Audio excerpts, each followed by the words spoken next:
Bagaimana rasanya memiliki ayah yang seorang dokter gigi? Wongka harus memakai kawat gigi sejak kecil. Jika dia ingin makan permen, dia harus memungut dari abunya. Tapi tadi malam, ayahnya menemukan Wongka diam-diam menyembunyikan permen. Jadi dia melemparkan semua permen ke dalam tungku. Tapi Wongka hanya mencicipi coklat sekali dan tidak bisa melupakan rasanya.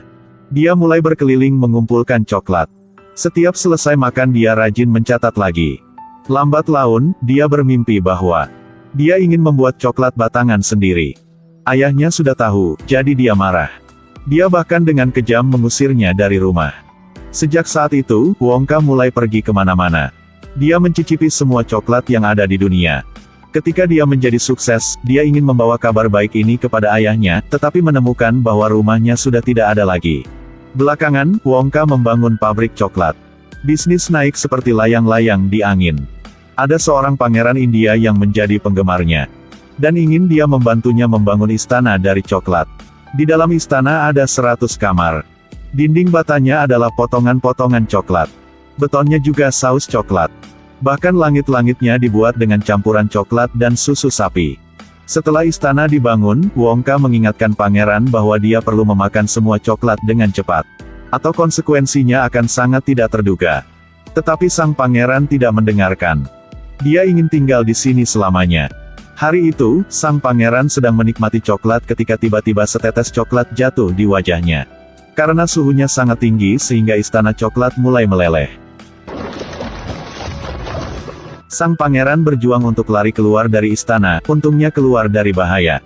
Saat ini Wongka juga dalam masalah. Coklatnya terjual terlalu panas. Sehingga lawannya berencana untuk menyakitinya. Mereka mengirim mata-mata untuk menyusup ke pabrik untuk mencuri resep rahasianya. Wongka sangat tertekan. Sehingga dia memecat semua pekerja. Dan mengumumkan penutupan pabrik selamanya. Sejak itu dia menghilang tanpa nama. Tetapi 15 tahun kemudian, orang-orang tiba-tiba menemukan bahwa coklat Wongka telah muncul kembali. Anehnya setiap hari pabrik menghasilkan coklat dalam jumlah besar tetapi tidak ada pekerja pun. Semua orang penasaran. Pada saat ini Wongka tiba-tiba membuat pengumuman. Dia menyembunyikan 5 tiket emas di 5 batang coklat. Temukan saja, akan dapat mengunjungi pabriknya. Berita ini baru saja dirilis setelah menciptakan demam global. Coklat di toko-toko di mana-mana telah dibeli dalam satu catatan. Tidak lama kemudian, tiket emas pertama memiliki pemilik. Hari itu, ketika Augustus yang gemuk sedang makan coklat, dia tiba-tiba memiliki ekspresi yang sangat aneh. Dia meletakkan tangannya di mulutnya dan mengeluarkan selembar daun emas. Tiket emas semacam ini di dunia hanya memiliki 5 lembar. Itu adalah tiket keberpartisipasi ikuti kontes di pabrik coklat paling misterius di dunia. Pemenang akan mendapatkan 1 hadiah besar. Segera muncul anak yang beruntung kedua. Nama gadis itu adalah Veruca. Karena untuk mendapatkan tiket emas, ayahnya membeli semua coklat di kota. Menyuruh para pekerja untuk mengupas permen selama 3 hari 3 malam. Berkat trik ini, Veruca yang kaya berhasil mendapatkan tiketnya. Anak ketiga yang beruntung bernama Valet. Dia suka menjadi yang pertama sejak kecil. Karena untuk memecahkan rekor dunia, dia mengunyah permen karet yang sama berulang-ulang selama 3 bulan. Anak keempat yang beruntung adalah Mike, Genius Game. Hanya berdasarkan cuaca dan tanggal rilis baru-baru ini. Dia dapat menebak di batang coklat mana tiket emas disembunyikan. Ini adalah sesuatu yang bahkan orang terbelakang bisa mengetahuinya. Tiket emas hanya tersisa 1. Anak laki-laki yang tampak akrab ini, Charlie, ingin memilikinya juga. Tetapi keluarganya sangat miskin. Dari luar melihat ke dalam, rumahnya sudah bobrok. Keluarga 7 orang berdesakan di rumah sempit. Keluarganya hanya makan kubis untuk 3 kali sehari. Tetapi meskipun demikian, setiap tahun Charlie menerima sebatang coklat untuk ulang tahunnya. Di bawah harapan keluarga, Charlie dengan hati-hati merobek kertas pembungkus satu persatu. Menunggu seluruh keluarga pergi, kakek memanggil Charlie ke tempat tidur. Dia mengeluarkan dana hitam yang dia sembunyikan sepanjang hidupnya untuknya. Dia inginnya mencoba keberuntungannya sekali lagi. Segera Charlie membeli coklat. Keduanya telah memejamkan mata, berdoa agar keajaiban terjadi. Tetapi ketika dia merobek kertas pembungkusnya, masih ada 1 batang coklat biasa di dalamnya. Charlie kecewa pergi jalan-jalan. Tak disangka dia menemukan uang $10 di pinggir jalan.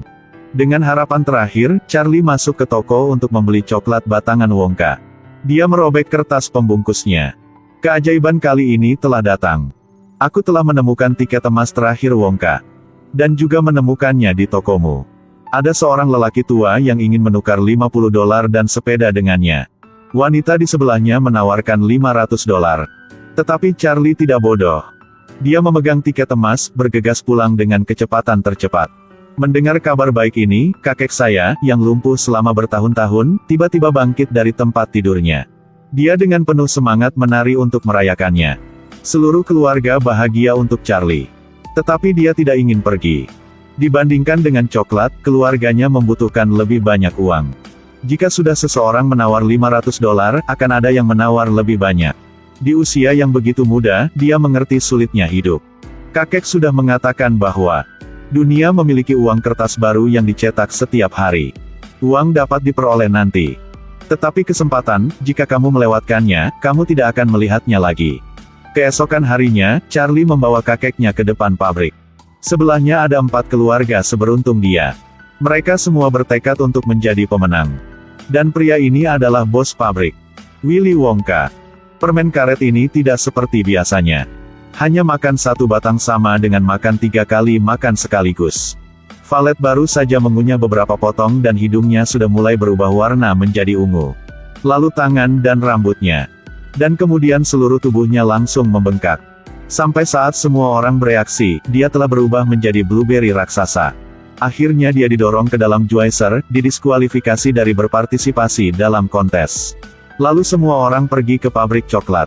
Air terjun di sini adalah saus coklat yang enak. Buah di pohon dil adalah permen coklat.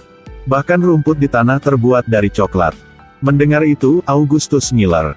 Dia berbaring di tanah dengan panik menggali rumput dan memasukkannya ke mulutnya untuk dimakan. Dia juga ingin mencicipi sungai coklat ini. Tanpa diduga, karena dia tidak tahan, dia menjatuhkan kepalanya ke sungai. Sehingga ia pun tersingkir dari permainan. Sekarang hanya ada 3 orang yang tersisa untuk bersaing memperebutkan hadiah. Wongka memimpin semua orang ke pabrik almond. Para pekerja di sini adalah sekelompok tupai yang terlatih khusus. Mereka memegang almond dan mengetuk beberapa kali. Untuk mengetahui apakah kacangnya buruk atau bagus. Veruca juga menginginkan tupai. Tetapi Wongka mengatakan itu tidak untuk dijual. Mendengar itu, senyumnya tiba-tiba berhenti. Jika tidak memberikannya kepada aku akan mengambilnya sendiri. Gadis kecil itu memanjat pagar dan langsung menuju tupai. Aku telah memilihmu. 1 detik kemudian, semua tupai berkumpul untuk menyerang Veruca. Setelah menjatuhkannya, mereka masih memegangi anggota tubuhnya. Salah satu dari mereka memanjat dan menepuk kepalanya. Almond ini rusak parah. Di pabrik ini, semua almond yang rusak harus dibuang ke tempat sampah. Sehingga Veruca juga ditolak. Sekarang permainan yang tersisa hanya dengan Charlie dan Mike. Setelah itu, mereka pergi ke ruang penelitian. Para pekerja membawa sebatang coklat raksasa. Dan meletakkannya di mesin misterius. Cukup tekan tombol, coklat batangan akan muncul di TV. Charlie meraih ke layar dan mengeluarkannya. Mike menyipitkan matanya. Dia pikir ini adalah penemuan yang melampaui waktu, bagaimana bisa digunakan untuk menjual coklat. Dia mengabaikan semua yang datang untuk meneliti teknologi ini. Alhasil dia juga ditayangkan di televisi. Sampai saat dia dikeluarkan, dia berubah menjadi orang yang mungil. Wongka menawarkan untuk membawanya ke pabrik permen mentega keras. Mungkin membuatnya besar lagi. Sekarang kompetisi hanya Charlie. Tentu saja dia menjadi pemenang. Wongka membawanya dan kakek masuk lift untuk langsung ke rumahnya. Dan mengklaim bahwa hadiah terakhirnya adalah dia akan mewarisi pabrik coklat Wongka. Tetapi dengan syarat dia harus meninggalkan keluarganya sendirian dan pindah ke pabrik. Charlie dengan tegas menolak. Dia memberitahu Wongka bahwa coklat harus dibagikan dengan anggota keluarga. Dibandingkan dengan kekayaan dan kemuliaan, dia lebih suka hidup dalam kesengsaraan bersama orang yang dicintainya. Wongka tidak bisa mengerti. Di bawah saran Charlie, dia kembali ke rumah untuk mengunjungi. Baru sekarang dia menyadari bahwa ayahnya tidak meninggalkannya. Selama bertahun-tahun, dia selalu diam-diam merawatnya. Setiap artikel tentang dia simpan dengan hati-hati. Ayah dan anak itu akhirnya menyelesaikan kesalahpahaman, saling berpelukan dengan gembira. Di akhir film, Charlie mewarisi pabrik coklat. तो केस हो मरे भाई यो तो आपके लिए बहुत सारी खुश खबर है तो. Mungkin kamu sedang berpikir bahwa anak-anak ini pintar, keluarga kaya, Tetapi mengapa pemenang pada akhirnya anak malang Charlie?